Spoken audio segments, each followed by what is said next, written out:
Ford didn't collapse overnight. It cracked quietly, behind closed doors, inside emails the public was never meant to see. But today, the damage is impossible to ignore. Ford's stock has sunk to its lowest point in over a year, wiping out billions in value and sending a message that Wall Street never delivers lightly. Something is deeply wrong. For decades, Ford sold itself as a symbol of toughness, built for work, built for families, built to last. But now, a former insider claims that image was held together by edited reports, silenced engineers, and a strategy that placed profit ahead of safety. And once that truth surfaced, everything unraveled faster than Ford ever expected. This isn't just about defective trucks. It's about how warnings were ignored, how risks were buried, and how trust was quietly traded away. Because what really broke Ford wasn't a single failure. It was a system designed to hide them, and the person who exposed it all was someone Ford never thought would speak. The whistleblower Ford never expected. He wasn't a viral activist or a competitor looking for revenge. He was a mid-level engineering lead who spent more than a decade inside Ford's truck division. Someone trusted enough to sign off on safety approvals. Someone who understood how the system worked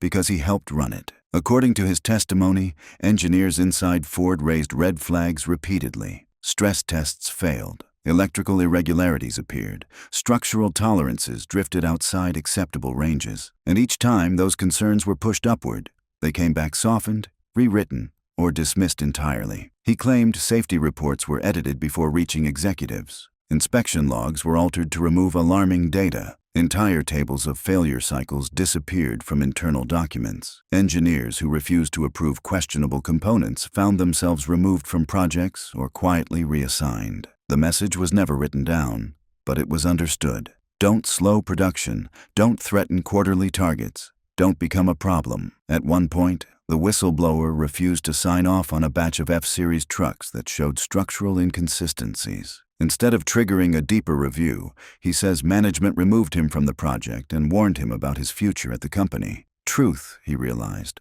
wasn't rewarded at Ford. It was treated as a liability, and what he revealed next explained why. The defect Ford tried to erase. This wasn't a cosmetic issue. It wasn't a loose trim panel or a software glitch that could be patched later. According to internal documentation, the defect involved electrical stability failures under heavy load conditions. In plain terms, trucks could lose power unexpectedly. Steering assistance could disconnect without warning. Entire electronic systems could shut down at highway speeds, especially while towing. Engineers flagged the problem early. Management overruled them. The whistleblower described internal code names assigned to the defect, a sign it was known, tracked, and discussed internally. Emails allegedly instructed staff to reclassify malfunction data as non-critical variants. Other messages directed teams to reframe failure rates in ways that minimized perceived risk. Some engineers who continued raising concerns lost their positions altogether. Ford's solution wasn't to slow production. It was to keep building and hope the market absorbed the risk long enough for fixes to come later. And for a while, it worked. Customers believed they were buying the safest, strongest trucks in America. Instead,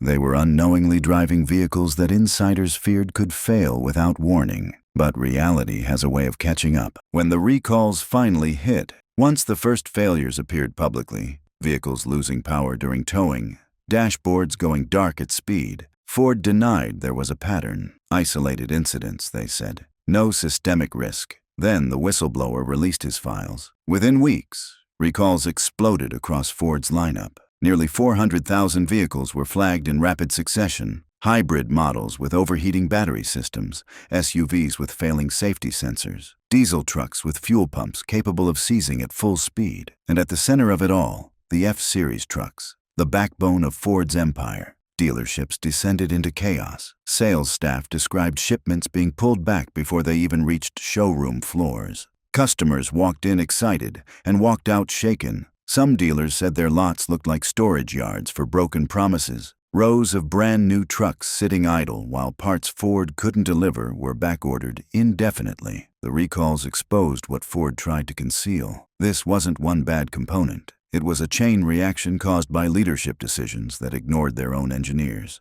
And once that realization spread, the financial damage became unstoppable. Wall Street turns its back. Investors don't panic easily. But when trust breaks, it breaks fast. As the scope of the scandal widened, Ford's stock plunged. Analysts who once defended the company reversed course almost overnight. Institutional investors reduced exposure. Hedge funds exited completely. Financial networks highlighted the contrast. While the broader market surged, Ford sank.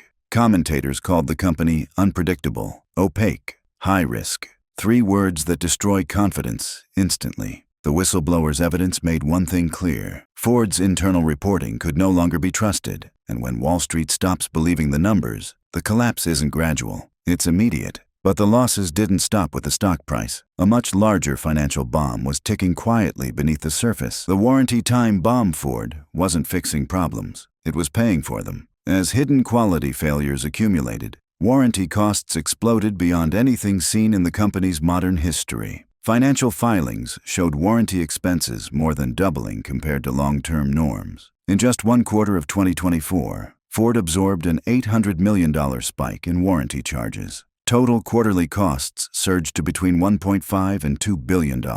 Money that should have funded innovation, safety upgrades, and future platforms was being burned to repair yesterday's mistakes. Analysts noticed something worse. Warranty accruals repeatedly exceeded cash outflows, a sign that unresolved issues were still piling up faster than repairs could keep pace. Executives insisted the surge was temporary. The numbers told a different story. This wasn't a correction. It was the delayed cost of years spent ignoring warnings. And then came the division that was supposed to save Ford's future, the EV collapse. No one expected. Ford didn't just fall behind in the electric vehicle race. Its strategy unraveled entirely. While competitors rolled out dedicated electric platforms, Ford stumbled forward with a limited lineup. The Mustang-branded electric SUV found some footing. Almost everything else struggled. Demand for the F-150 Lightning dropped sharply. Monthly sales fell by double-digit percentages year over year. Incentives grew larger. Inventory sat longer. Financially, the damage was brutal. In 2024 alone,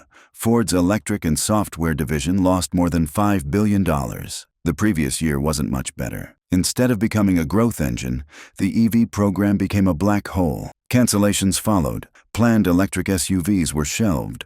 Production targets were cut. Analysts who once praised Ford's early EV ambitions began questioning whether leadership understood the market at all. While competitors accelerated, Ford hesitated. And hesitation in a fast-moving industry is fatal. But the pressure wasn't just internal. It was piling up visibly, right on dealership lots across the country. The inventory crisis. Dealers couldn't hide. A car company doesn't die when it stops building vehicles. It dies when they stop moving. Across the United States, Ford dealerships found themselves drowning in inventory. The average supply stretched to nearly 100 days, far beyond the industry's healthy range. Rows of trucks and SUVs sat untouched for months. Sales teams scrambled to offer deeper discounts, cutting into margins that were already razor-thin. Customers hesitated. Recalls lingered in the news. Confidence eroded with every headline. Dealers whispered about slow-moving models and bloated allocations they never asked for. Some described it as the worst imbalance they'd seen in decades. Storing unsold vehicles costs money. Discounting them costs even more. And every day they sat, Ford's losses deepened. The problem wasn't demand alone. It was forecasting failure. Ford had built for a market that no longer trusted it. And this miscalculation wasn't limited to the United States. Ford's global retreat. Ford repeated the same mistakes across the globe. In India, the company pushed oversized, fuel-hungry vehicles into a market that valued efficiency and affordability. Instead of adapting, Ford doubled down. The result was predictable. Sales collapsed. In 2021, Ford withdrew entirely. Brazil was no better. After investing billions into manufacturing infrastructure, Ford exited the market, leaving factories shuttered and communities disrupted. Europe brought layoffs. Roughly 14% of Ford's workforce was cut as demand softened and margins evaporated. Each retreat drained resources that could have stabilized operations at home. Instead, Ford bled cash across continents while problems multiplied internally. And eventually, Washington took notice. When regulators stepped in, safety scandals don't stay corporate for long. They become political. As reports of defects spread, regulators opened investigations into Ford's internal practices. Documentation was requested. Timelines were questioned.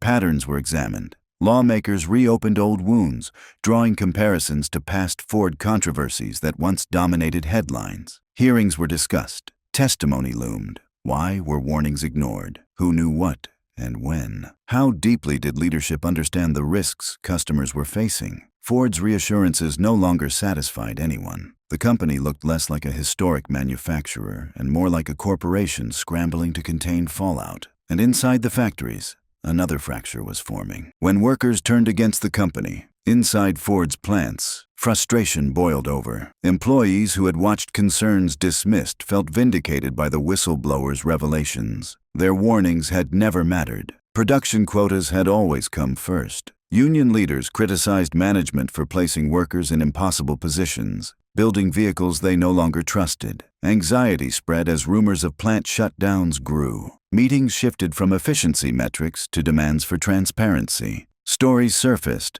Tests are believed to be manipulated. Decisions driven by cost savings rather than safety. The gap between leadership and labor widened rapidly. Pride turned into resentment. Loyalty turned into anger. And then the final blow landed. The day customers walked away. A scandal only becomes fatal when the public believes it. For generations, Ford wasn't just a brand. It was an identity. Families passed down trucks like heirlooms. Loyalty ran deep. That loyalty cracked. Surveys showed trust collapsing at a pace analysts called unprecedented. Buyers walked onto lots ready to purchase and walked away moments later. They weren't just choosing competitors. They were abandoning a legacy. Drivers said safety mattered more than tradition now. Reliability mattered more than nostalgia. And once that shift happened, the ripple effects spread far beyond Ford. How Ford changed the industry. What happened inside Ford didn't stay there. Automakers across the country reevaluated quality control systems. Audit cycles deepened.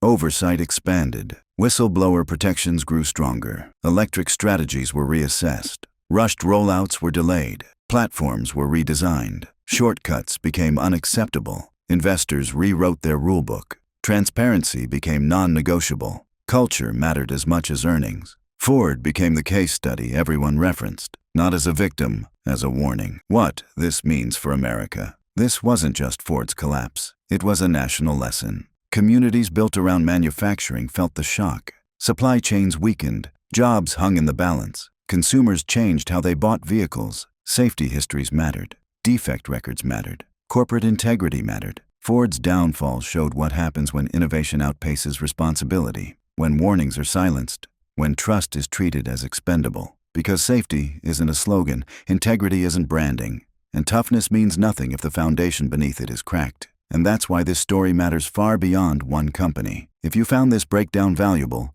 hit like, share your thoughts in the comments, and make sure you subscribe so you don't miss the next deep dive. Staying informed is the first step towards staying protected. Thanks for watching. Stay smart, stay alert, and I'll see you next time.